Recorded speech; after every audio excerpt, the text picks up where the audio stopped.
أعوذ بالله من الشيطان الرجيم. بسم الله الرحمن الرحيم.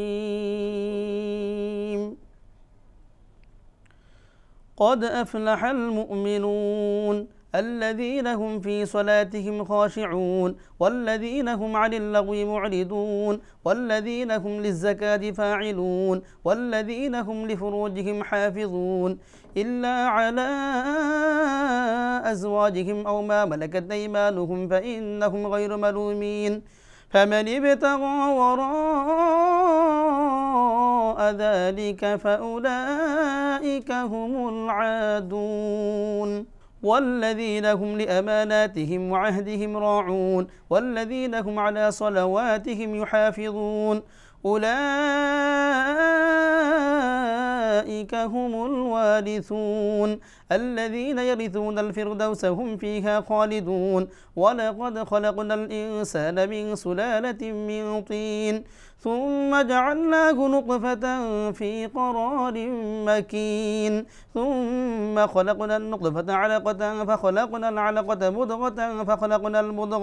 فخلقنا المضغة عظاما فكسونا العظام لحما ثم أنشأناه خلقا آخر فتبارك الله أحسن الخالقين ثم إنكم بعد ذلك لميتون ثم إنكم يوم القيامة تبعثون ولقد خلقنا فوقكم 7 طرائق وما كنا عن الخلق غافلين وأنزلنا من السماء ماء بقدر فأسكناه في الأرض وإنا على ذهاب به لقادرون فأنشأنا لكم به جنات من نخيل وأعناب لكم فيها فواكه كثيرة ومنها تأكلون وشجرة تخرج من طول سيناء تنبت بالدهن وصبغ للآكلين وإن لكم في الأنعام لعبرة نسقيكم مما في بطونها ولكم فيها منافع كثيرة ومنها تأكلون وعليها وعلى الفلك تحملون ولقد أرسلنا نوحا إلى قومه فقال يا قوم اعبدوا الله ما لكم من إله غيره أفلا تتقون فقال الملأ الذين كفروا من قومه ما هذا إلا بشر مثلكم يريد أن يتفضل عليكم ولو شاء الله لأنزل ملائكة ما سمعنا بهذا في آبائنا الأولين إن هو إلا رجل به جنة فتربصوا به حتى حين قال رب انصرني بما كذبون فأوحينا إليه أن اصنع الفلك بأعيننا ووحينا فإذا جاء أمرنا وفارت النور فاسلك فيها من كل زوجين 2 وأهلك إلا من سبق عليه القول منهم ولا تخاطبني في الذين ظلموا إنهم مغرقون فإذا استويت أنت ومن معك على الفلك فقل الحمد لله الذي نجانا من القوم الظالمين وقل رب أنزلني منزلا مباركا وأنت خير المنزلين إن في ذلك لآيات وإن كنا لمبتلين ثم أنشأنا من بعدهم قرنا آخرين فأرسلنا فيهم رسولا منهم أن اعبدوا الله ما لكم من إله غيره أفلا تتقون وقال الملأ من قومه الذين كفروا وكذبوا بلقاء الآخرة وأترفناهم في الحياة الدنيا ما هذا إلا بشر مثلكم يأكل مما تأكلون منه ويشرب مما تشربون ولئن أطعتم بشرا مثلكم إنكم إذا لخاسرون أيعدكم أنكم إذا متم وكنتم ترابا وعظاما أنكم مخرجون هيهات هيهات لما توعدون إن هي إلا حياتنا الدنيا نموت ونحيا وما نحن بمبعوثين إن هو إلا رجل افترى على الله كذبا وما نحن له بمؤمنين قال رب انصرني بما كذبون قال عما قليل ليصبحن نادمين فأخذتهم الصيحة بالحق فجعلناهم غثاء فبعدا للقوم الظالمين ثم أنشأنا من بعدهم قرونا آخرين ما تسبق من أمة أجلها وما يستأخرون ثم أرسلنا رسلنا تترى كلما جاء أمة رسولها كذبوه فأتبعنا بعضهم بعضا وجعلناهم أحاديث فبعدا لقوم لا يؤمنون ثم أرسلنا موسى وأخاه هارون بآياتنا وسلطان مبين إلى فرعون وملئه فاستكبروا وكانوا قوما عالين فقالوا أنؤمن لبشرين مثلنا وقومهما لنا عابدون فكذبوهما فكانوا من المهلكين ولقد آتينا موسى الكتاب لعلهم يهتدون وجعلنا ابن مريم وأمه آية وآويناهما إلى ربوة ذات قرار ومعين يا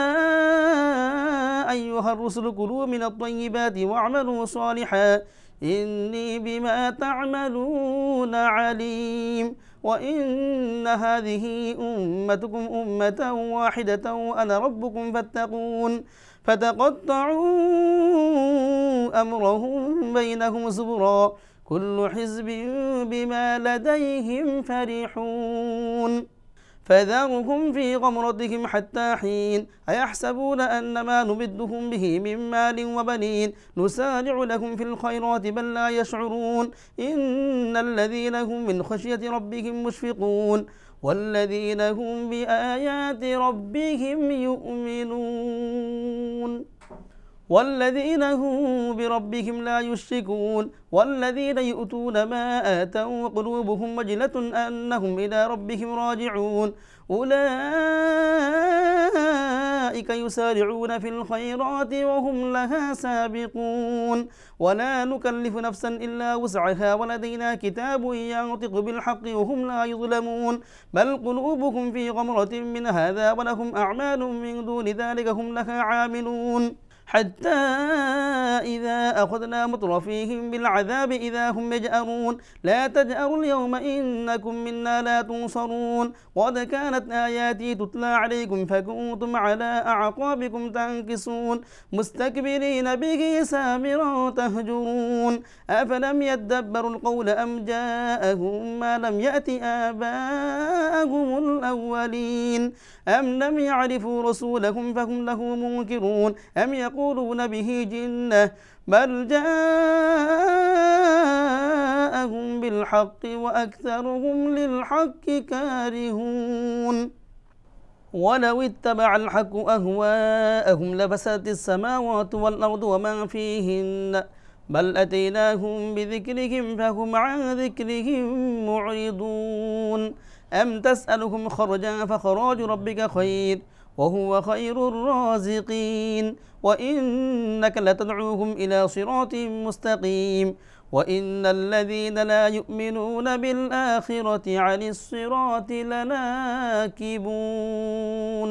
ولو رحمناهم وكشفنا ما بهم من ضر للجوا في طغيانهم يعمهون ولقد أخذناهم بالعذاب فما استكانوا لربهم وما يتضرعون حتى إذا فتحنا عليهم بابا ذا عذاب شديد إذا هم فيه مبلسون وهو الذي أنشأ لكم السمع والأبصار والأفئدة قليلا ما تشكرون وهو الذي ذرأكم في الأرض وإليه تحشرون وهو الذي يحيي ويميت وله اختلاف الليل والنهار أفلا تعقلون بل قالوا مثل ما قال الأولون قالوا أإذا متنا وكنا ترابا وعظاما أإنا لمبعوثون لقد وعدنا نحن وآباؤنا هذا من قبل إن هذا إلا أساطير الأولين قل لمن الأرض ومن فيها إن كنتم تعلمون سيقولون لله قل أفلا تذكرون قل من رب السماوات السبع ورب العرش العظيم سيقولون لله قل أفلا تتقون قل من بيده ملكوت كل شيء وهو يجير ولا يجار عليه إن كنتم تعلمون سيقولون لله قل فأنى تسحرون بل أتيناهم بالحق وإنهم لكاذبون ما اتخذ الله من ولد وما كان معه من إله إذا لذهب كل إله بما خلق ولعلى بعضهم على بعض سبحان الله عما يصفون عالم الغيب والشهادة فتعالى عما يشركون قل رب إما تريني ما يوعدون رب فلا تجعلني في القوم الظالمين وإنا على أن نريك ما نعدهم لقادرون ادفع بالتي هي أحسن السيئة نحن أعلم بما يصفون وقل رب أعوذ بك من همزات الشياطين وأعوذ بك رب أن يحضرون حتى إذا جاء أحدهم الموت قال رب ارجعون لعلي أعمل صالحا فيما تركت كلا إنها كلمة هو قائلها ومن ورائهم برزخ إلى يوم يبعثون فإذا نفخ في الصور فلا أنساب بينهم يومئذ ولا يتساءلون فمن ثقلت موازينه فأولئك هم المفلحون ومن خفت موازينه فأولئك الذين خسروا أنفسهم في جهنم خالدون تلفح وجوههم النار وهم فيها كالحون ألم تكن آياتي تتلى عليكم فكنتم بها تكذبون قالوا ربنا غلبت علينا شقوتنا وكنا قوما ضالين ربنا أخرجنا منها فإن عدنا فإنا ظالمون قال اخسئوا فيها ولا تكلمون إنه كان فريق من عبادي يقولون ربنا آمنا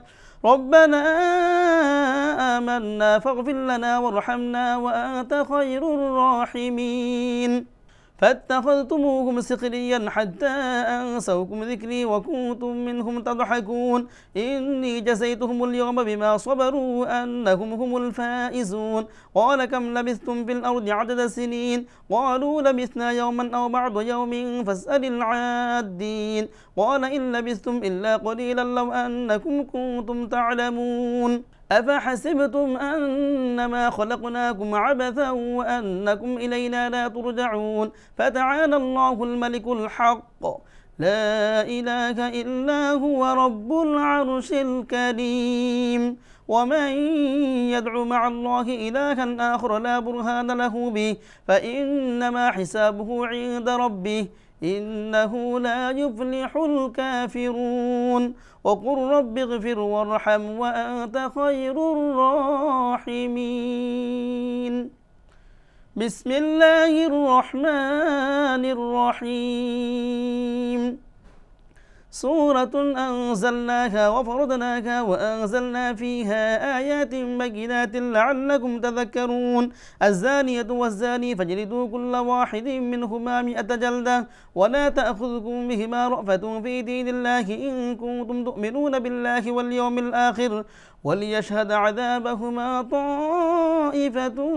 من المؤمنين الزاني لا ينكح إلا زانية أو مشركة والزانية لا ينكحها إلا زان أو مشرك وحرم ذلك على المؤمنين والذين يرمون المحصنات ثم لم يأتوا بأربعة شهداء فاجلدوهم 80 جلدة ولا تقبلوا لهم شهادة أبدا وأولئك هم الفاسقون إلا الذين تابوا من بعد ذلك وأصلحوا فإن الله غفور رحيم والذين يرمون أزواجهم ولم يكن لهم شهداء إلا أنفسهم فشهادة أحدهم 4 شهادات بالله إنه لمن الصادقين والخامسة أن لعنة الله عليه إن كان من الكاذبين ويدرأ عنها العذاب أن تشهد 4 شهادات بالله إنه لمن الكاذبين، والخامسة أن غضب الله عليها إن كان من الصادقين، ولولا فضل الله عليكم ورحمته وأن الله تواب حكيم. إن الذين جاءوا بالإفك عصبة منكم لا تحسبوه شرا لكم بل هو خير لكم، لكل امرئ منهم ما اكتسب من الإثم، والذي تولى كبره منهم له عذاب عظيم. لولا إذ سمعتموه ظن المؤمنون والمؤمنات بأنفسهم خيرا وقالوا هذا إفك مبين. لولا جاءوا عليه ب4 شهداء فإذ لم يأتوا بالشهداء فأولئك عند الله هم الكاذبون. ولولا فضل الله عليكم ورحمته في الدنيا والآخرة لمسكم فيما أفضتم فيه عذاب عظيم، إذ تلقونه بألسنتكم وتقولون بأفواهكم ما ليس لكم به علم وتحسبونه هينا وهو عند الله عظيم. ولولا إذ سمعتموه قلتم ما يكون لنا أن نتكلم بهذا سبحانك هذا بهتان عظيم. يعظكم الله أن تعودوا لمثله أبدا إن كنتم مؤمنين، ويبين الله لكم الآيات والله عليم حكيم.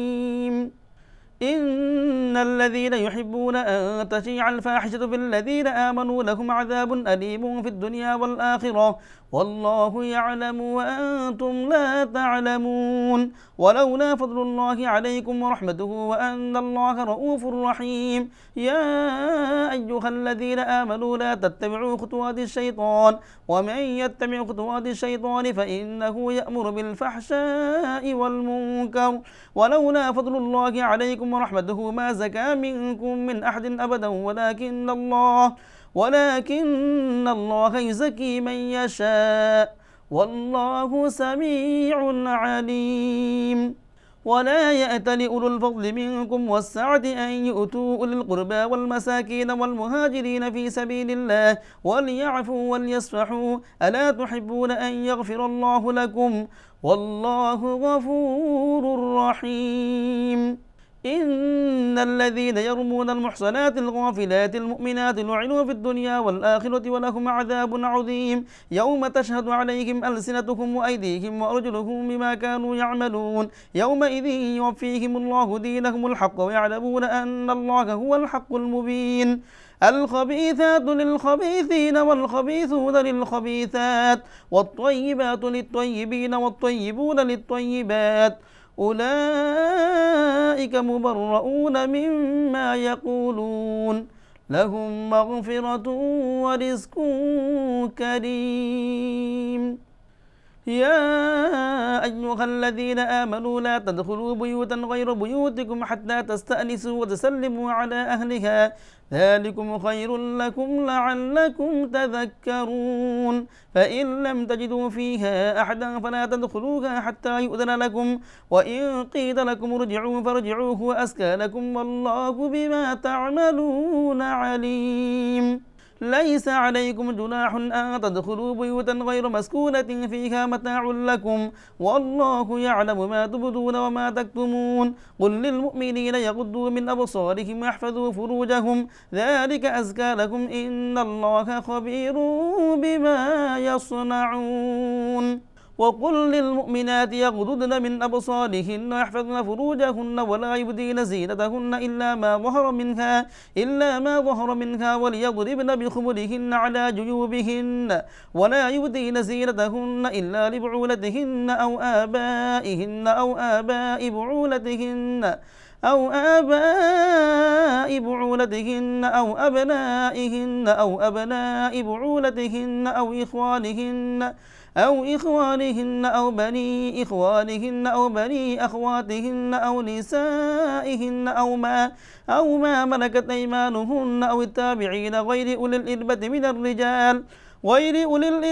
الرجال أو الطفل الذين لم يظهروا على عورات النساء ولا يضربن بأرجلهن ليعلم ما يخفين من زينتهن وتوبوا إلى الله جميعا أيها المؤمنون لعلكم تفلحون وأنكحوا الأيام منكم والصالحين من عبادكم وإمائكم إن يكونوا فقراء يغنهم الله من فضله والله واسع عليم وليستعفف الذين لا يجدون نكاحا حتى يغنيهم الله من فضله والذين يبتغون الكتاب مما ملكت أيمانكم فكاتبوهم إن علمتم فيهم خيرا وآتوهم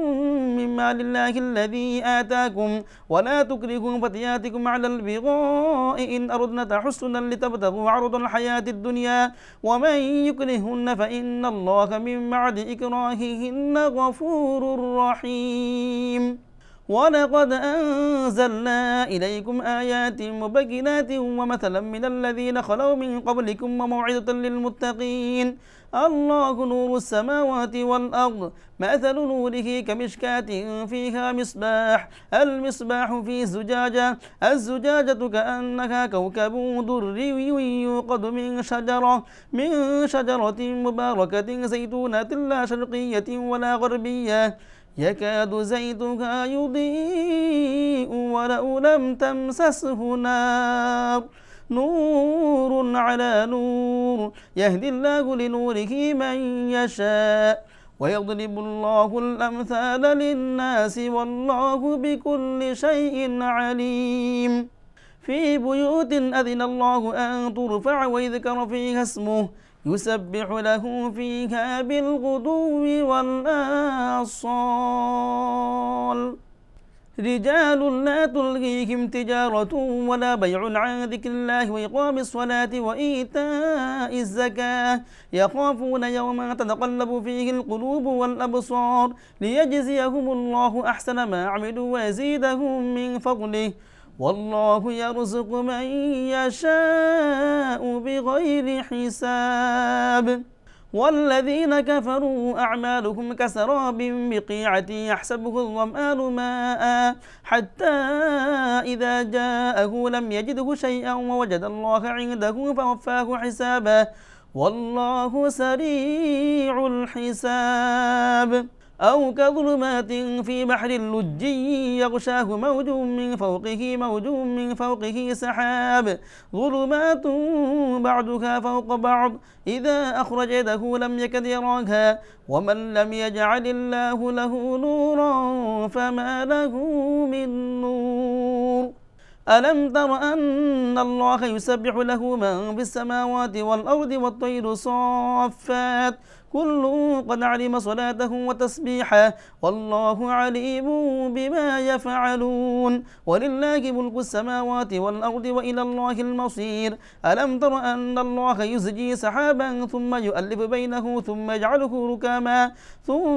يجعله ركاما فترى الودق يخرج من خلاله وينزل من السماء من جبال فيها من برد فيصيب به من يشاء ويصرفه عن من يشاء يكاد سنا برقه يذهب بالأبصار يقلب الله الليل والنهار إن في ذلك لعبرة لأولي الأبصار والله خلق كل دابة من ماء فمنهم من يمشي على بطنه ومنهم من يمشي على رجلين ومنهم من يمشي على أربع يخلق الله ما يشاء إن الله على كل شيء قدير لقد أنزلنا آيات مبينات والله يهدي من يشاء إلى صراط مستقيم ويقولون آمنا بالله وبالرسول وأطعنا ثم تولى فريق منهم من بعد ذلك وما أولئك بالمؤمنين وإذا دعوا إلى الله ورسوله ليحكم بينكم إذا فريق منهم معرضون وإن يكن لهم الحق يأتوا إليه مذعنين أفي قلوبهم مرض أم ارتابوا أم يخافون أن يحيف الله عليهم ورسوله بل أولئك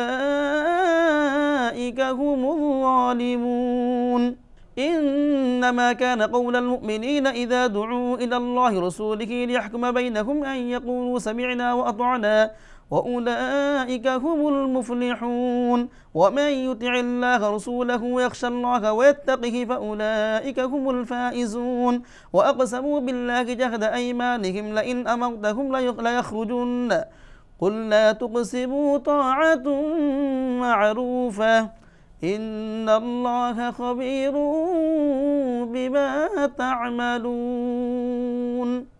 قل أطيعوا الله وأطيعوا الرسول فإن تولوا فإنما عليه ما حمل وعليكم ما حملتم وإن تطيعوه تهتدوا وما على الرسول إلا البلاغ المبين وعد الله الذين آمنوا منكم وعملوا الصالحات ليستخلفنكم في الأرض كما استخلف الذين من قبلهم وليمكنن لهم دينهم الذي ارتضى لهم وليبدلنهم من بعد خوفهم أمنا يعبدونني لا يشركون بي شيئا ومن كفر بعد ذلك فأولئك هم الفاسقون وأقيموا الصلاة وآتوا الزكاة وأطيعوا الرسول لعلكم ترحمون لا تحسبن الذين كفروا معجزين في الأرض ومأواهم النار ولبئس المصير يا أيها الذين آمنوا ليستأذنكم الذين ملكت أيمانكم والذين لم يبلغوا الحلم منكم 3 مرات من قبل صلاة الفجر وحين تضعون ثيابكم من الظهيرة ومن بعد صلاة العشاء 3 عورات لكم ليس عليكم ولا عليكم جناح بعدهن طوافون عليكم بعضكم على بعض كذلك يبين الله لكم الآيات والله عليم حكيم وإذا بلغ الأطفال منكم الحلم فليستأذنوا كما استأذن الذين من قبلهم كذلك يبين الله لكم آياته والله عليم حكيم والقواعد من النساء اللاتي لا يرجون نكاحا فليس عليهن جناح أن يضعن ثيابهن غير متبرجات بزينة وأن يستعففن خير لهن والله سميع عليم ليس على الأعمى حرج ولا على الأعرج حرج ولا على المريض حرج ولا على أنفسكم أن تأكلوا من بيوتكم أو بيوت آبائكم أو بيوت أمهاتكم أو بيوت إخوانكم أو بيوت أخواتكم أو بيوت أخواتكم أو بيوت أعمامكم أو بيوت عماتكم أو بيوت أخوالكم أو بيوت خالاتكم أو ما ملكتم مفاتحه أو صديقكم ليس عليكم جناح أن تأكلوا جميعا أو أشتاتا فإذا دخلتم بيوتا فسلموا على أنفسكم تحية من عند الله مباركة طيبة كذلك يبين الله لكم الآيات لعلكم تعقلون إنما المؤمنون الذين آمنوا بالله ورسوله وإذا كانوا معه على أمر جامع لم يذهبوا حتى يستأذنوه إن الذين يستأذنونك أولئك الذين يؤمنون بالله ورسوله فإذا استأذنوك لبعض شأنهم فأذن لما شئت منهم واستغفر لهم الله إن الله غفور رحيم لا تجعلوا دعاء الرسول بينكم كدعاء بعضكم بعضا قد يعلم الله الذين يتسللون منكم لواذا فليحذر الذين يخالفون عن أمره أن تصيبكم فتنة أو يصيبكم عذاب أليم ألا إن لله ما في السماوات والأرض قد يعلم ما أنتم عليه ويوم يرجعون إليه فينبئهم بما عملوا والله بكل شيء عليم بسم الله الرحمن الرحيم تبارك الذي نزل الفرقان على عبده ليكون للعالمين نذيرا الذي له ملك السماوات والأرض ولم يتخذ ولدا ولم يكن له شريك في الملك وخلق كل شيء فقدره تقديرا واتخذوا من دونه آلهة لا يخلقون شيئا وهم يخلقون ولا يملكون ضرا ولا نفعا ولا يملكون موتا ولا حياة ولا نشورا وقال الذين كفروا إن هذا إلا إفك افتراه أعانه عليه قوم آخرون فقد جاءوا ظلما وزورا وقالوا أساطير الأولين اكتتبها فهي تملى عليه بكرة وأصيلا قل أنزله الذي يعلم السر في السماوات والأرض إنه كان غفورا رحيما وقالوا ما لهذا الرسول يأكل الطعام ويمشي في الأسواق لولا أنزل إليه ملك فيكون معه نذيرا أو يلقى إليه كنز أو تكون له جنة يأكل منها وقال الظالمون إن تتبعون إلا رجلا مسحورا انظر كيف ضربوا لك الأمثال فضلوا فلا يستطيعون سبيلا تبارك الذي إن شاء جعل لك خيرا من ذلك جنات تجري من تحتك الأنهار ويجعل لك قصورا بل كذبوا بالساعة وأعتدنا لمن كذب بالساعة سعيرا إذا رأتهم من مكان بعيد سمعوا لها تغيظا وزفيرا وإذا ألقوا منها مكانا ضيقا مقررين دعوا هنالك ثبورا لا تدعوا اليوم ثبورا واحدا وادعوا ثبورا كثيرا قل أذلك خير أم جنة الخلد التي وعد المتقون كانت لهم جزاء ومصيرا لهم فيها ما يشاءون خالدين كان على ربك وعدا مسئولا ويوم يحشركم وما يعبدون من دون الله فيقول أأنتم أضللتم عبادي هؤلاء أم هم ضلوا السبيل قالوا سبحانك ما كان ينبغي لنا أن نتخذ من دونك من أولياء ولكن متعتكم وآباءكم حتى نسوا الذكر وكانوا قوما بورا فقد كذبوكم بما تقولون فما تستطيعون صرفا ولا نصرا ومن يظلم منكم نذقه عذابا كبيرا وما أرسلنا قبلك من المرسلين إلا إنهم ليأكلون الطعام ويمشون في الأسواق وجعلنا بعضكم لبعض فتنة أتصبرون وكان ربك بصيرا صدق الله العظيم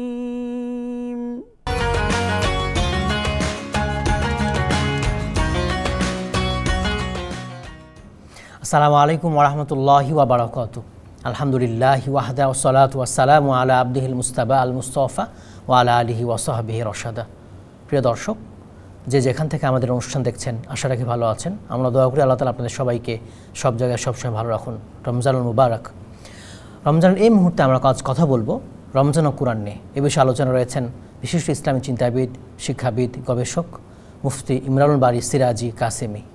আসসালামু আলাইকুম ওয়া রাহমাতুল্লাহি ওয়া বারাকাতুহু। ওয়া আলাইকুম আসসালাম ওয়া রাহমাতুল্লাহি ওয়া বারাকাতুহু। মোহতারাম, কেমন আছেন সবাই? আলহামদুলিল্লাহ, আপনি কেমন আছেন? আলহামদুলিল্লাহ, আমি ভালো আছি। রমজান ও কুরআন, আমরা এটা নিয়ে কথা বলবো আজকে। নাহমাদুহু ওয়া নুসাল্লি আলা রাসূলিহিল কারীম, আম্মা বাদ। কাছে ও দূরে, দেশে ও বিদেশে, বিশ্বের বিভিন্ন প্রান্ত থেকে যারা আমাদেরকে দেখছেন সকলকে প্রীতি ও মোবারকবাদ জানাচ্ছি। রমজানুল মুবারক এবং কুরআনুল কারীম একটি আরেকটির সাথে খুবই সম্পর্ক। কুরআনুল কারীম আল্লাহ রাব্বুল আলামিনের পক্ষ থেকে রাসূলুল্লাহ সাল্লাল্লাহু আলাইহি ওয়াসাল্লামের প্রতি শ্রেষ্ঠতম একটি মুজিজা, অলৌকিক বিষয়। আর কুরআন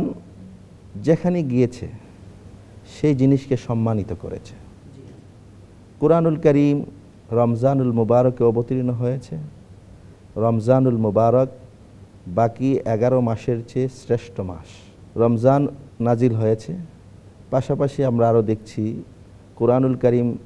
সর্বপ্রথম অবতীর্ণ হয়েছে মক্কাতুল মুকাররমায়। মক্কাতুল মুকাররমা হচ্ছে পৃথিবীর সর্বশ্রেষ্ঠ জায়গা। এবং ধর্মীয় দৃষ্টিভঙ্গিতে কুরআনুল কারীম যে সাধারণ পাতার মধ্যে লেখা হয় কাগজে, সেই কাগজেরও দাম বেড়ে যায়। আরও যদি আমরা বলতে চাই যে রিহাল আছে, কুরআনুল কারীম রাখার জন্য যে একটা এই বস্তু আছে, জিনিস আছে, যেটা আমরা স্বাভাবিকভাবে রিহাল বলি, ওখানে পড়ে আমরা কোরআন পড়ে থাকি, হ্যাঁ ওখানে রেখে কোরআন পড়ি, স্বাভাবিক একটা আমরা কাঠ বা সামাজিকভাবে প্লাস্টিক খুব বা কম অন্য দামি বিষয় বস্তুগুলো ব্যবহার করি, কিন্তু এই কুরআনুল কারীম এখানে রাখার কারণে এই জিনিসটা দামি হয়ে যায়, ভালো জায়গায় রাখতে হয়। অনেক বিষয় আছে, কাপড়ের বিষয়গুলো আছে। এজন্য কোরআন যে নবীর উপরে নাজিল হয়েছে, আমাদের নবী, প্রিয় নবী হযরত মুহাম্মদ সাল্লাল্লাহু আলাইহি ওয়াসাল্লাম, যিনি সর্বশ্রেষ্ঠ এবং সর্বশেষ নবী এবং রাসূল, তিনি কোরআনের বরকতে সর্বশ্রেষ্ঠ।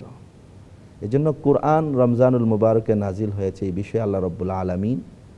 পবিত্র কালামুল্লাহ শরীফের সূরা বাকারার 185 নম্বর আয়াতের মধ্যে বলেছেন,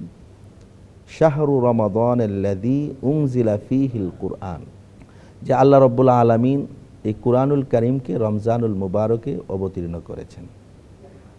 তো এটার কারণ কি?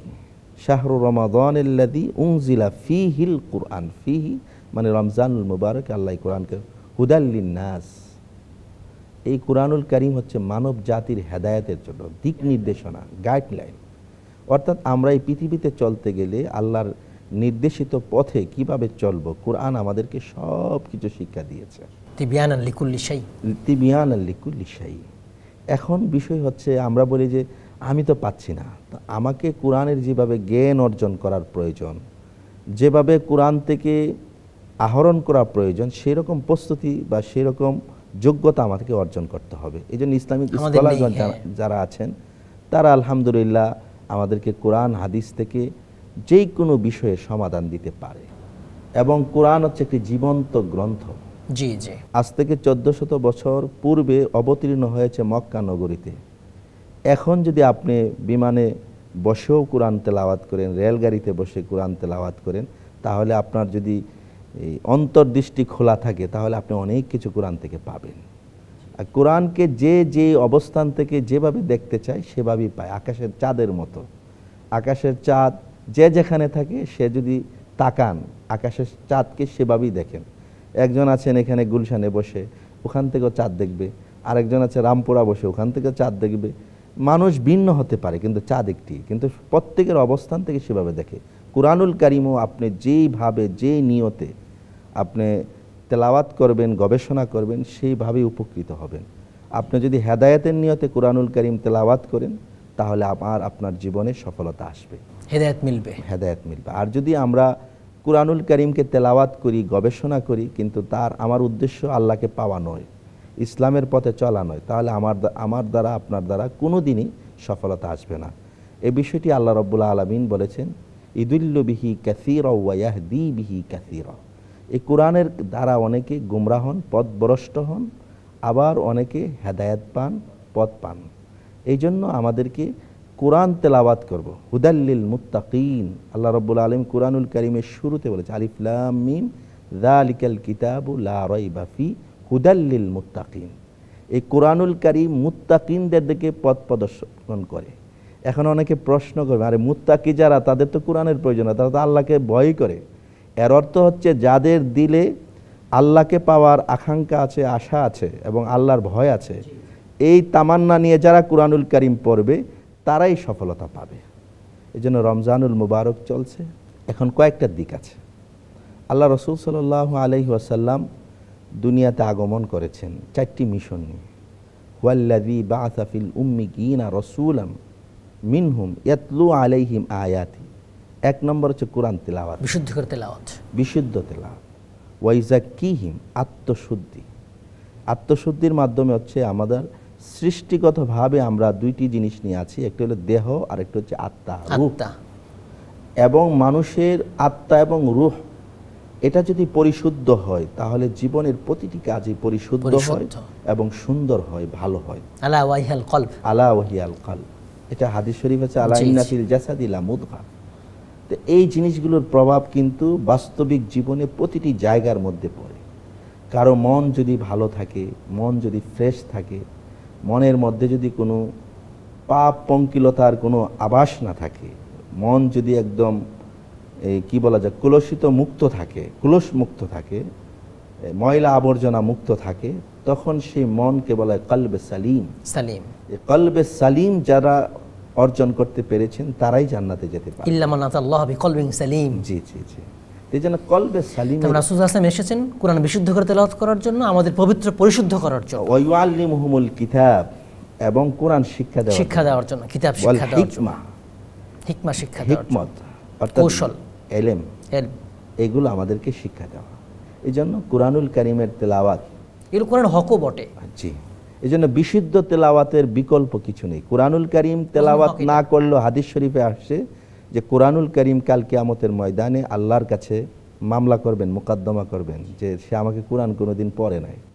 আবার অনেকে যারা পড়ছে তাদের বিপক্ষে কুরআন মোকদ্দমা করবেন, আল্লাহর কাছে পেশ করবেন, বিপক্ষে পেশ করবে, মোকদ্দমা পেশ করবেন এবং অভিযোগ করবেন, যে বলবেন যে উনি তো তেলাওয়াত করেছে, কিন্তু যেভাবে আমাকে তেলাওয়াত করার যে হক ছিল, বিশুদ্ধ তেলাওয়াত তার তিলের সাথে, সেভাবে পড়ে নাই। এই জন্য আমরা রমজানুল মোবারক, আমরা অফিস আদালত বলি, ব্যবসা বাণিজ্য বলি, বা বিভিন্ন কাজে ব্যস্ত থাকি, সব সময় কোরআনেরই মাস, এটা কোরআনের মাস। আমরা আমাদের বিশেষ করে বাংলাদেশে আমরা যারা আছি, বেশিরভাগ ক্ষেত্রে আমরা মনে করি রমজান হচ্ছে ব্যবসার মাস, রমজান হচ্ছে বিভিন্ন সিজনের মাস। আসলে রমজান হচ্ছে আমলের বসন্তকাল। জি, আমলের বসন্ত। এই জন্য আসুন রমজানুল মুবারকে আমরা কোরআনকে বিশুদ্ধ তেলাওয়াত করার, এবং আল্লাহ রাব্বুল আলামিন যাদেরকে সময় দিয়েছেন, আমরা কুরআনুল কারীমের নির্বাচিত তাফসীর আছে, জি জি, ব্যাখ্যা গ্রন্থ আছে, অর্থ ব্যাখ্যা জানার চেষ্টা করি, তাফসীর জানার চেষ্টা করি, তাহলে আমাদের জীবনে সফলতা আসবে ইনশাআল্লাহ। জি মুহতারাম, আপনাকে অনেক ধন্যবাদ, মূল্যবান আলোচনা করেছেন, আমাদেরকে সময় দিয়েছেন ব্যস্ততার মাঝেও, জাযাকাল্লাহ খাইর। আপনাকেও অশেষ অশেষ ধন্যবাদ। দর্শক, আজ আমরা কথা বলছিলাম রমজান ও কোরআন নিয়ে। কোরআন মাজিদ রমজান মাসে নাজিল হয়েছে, রমজান মাসের মুবারকময় রাতে নাজিল হয়েছে, লাইলাতুল কদর, যেটা সূরা দুখান আল্লাহ তাআলা বলছেন। এই কোরআনের মাস হচ্ছে রমাদান। রাসূলুল্লাহ সাল্লাল্লাহু আলাইহি ওয়াসাল্লাম কোরআন নিয়ে সময় ব্যয় করেছেন রমাদান মাসে। কোরআন শুনেছেন জিবরিল আমিন আলাইহিস সালামকে, মৃত্যুর বছর 2 বার শুনিয়েছেন। কোরআন নিয়ে গবেষণা করেছেন। সাহাবীরাও কোরআন নিয়ে মাস পার করেছেন, তাবিঈনরা পার করেছেন। আসলাফরা রমাদান আসলে অন্য কাজ কমিয়ে দিতেন, কোরআন নিয়ে সময় ব্যয় করতেন। তাই আসুন আমরা রমাদানে কোরআন বিশুদ্ধ করে তেলাওয়াত করি, অর্থ জানার চেষ্টা করি, তাফসীর জানার চেষ্টা করি, এবং সে অনুযায়ী আমল করার চেষ্টা করি। আমিন। আসসালামু আলাইকুম ওয়া রাহমাতুল্লাহি ওয়া বারাকাতুহু। ঢাকা ও এর পার্শ্ববর্তী এলাকার সময় অনুযায়ী আজকের ইফতারের সময় সন্ধ্যা 6:10। রাসূল সাল্লাল্লাহু আলাইহি ওয়াসাল্লাম বলেছেন, তোমরা সাহারি খাও, কারণ সাহারিতে বরকত আছে। বুখারী হাদিস 1923।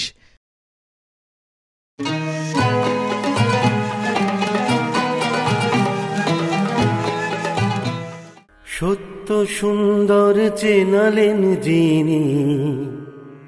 সত্য সুন্দর চেনালেন যিনি, ভাঙলেন মনের ভুল।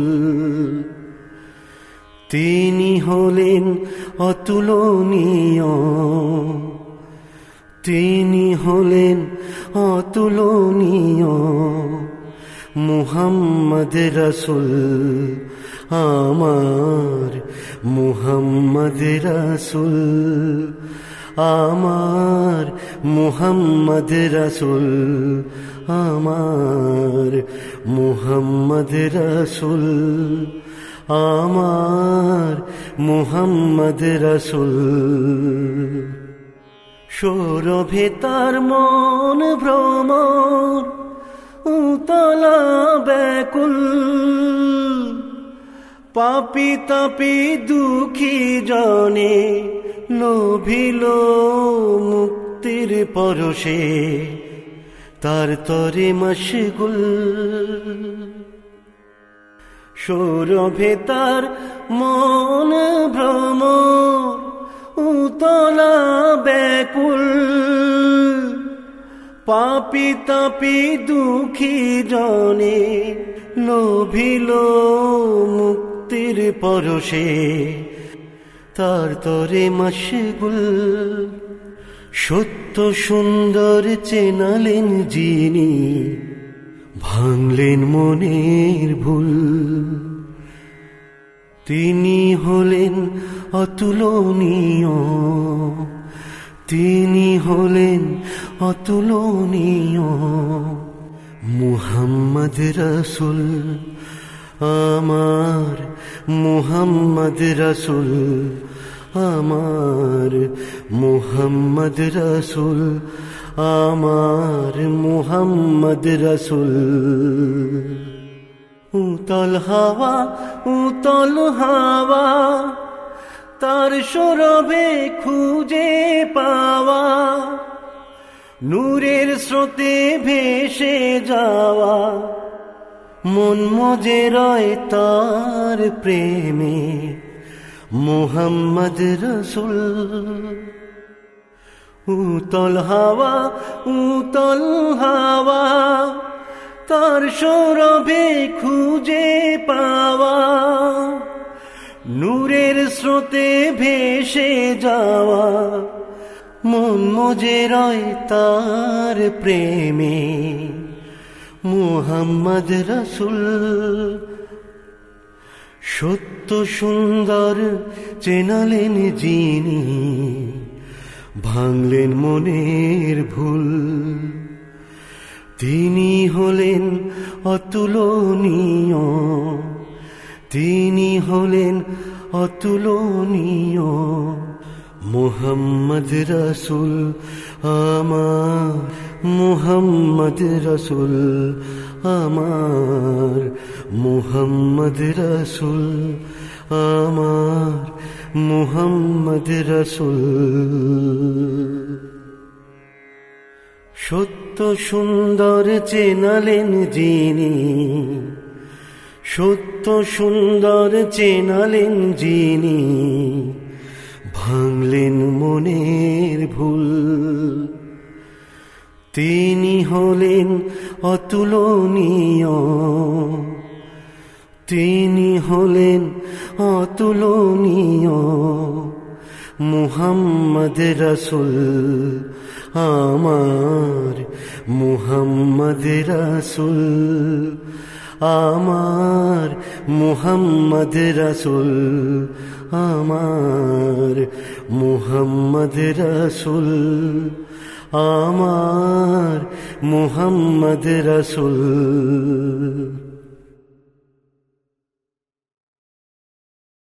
ঢাকা ও এর পার্শ্ববর্তী এলাকার সময় অনুযায়ী আগামীকাল সাহারের শেষ সময় ভোর 4:46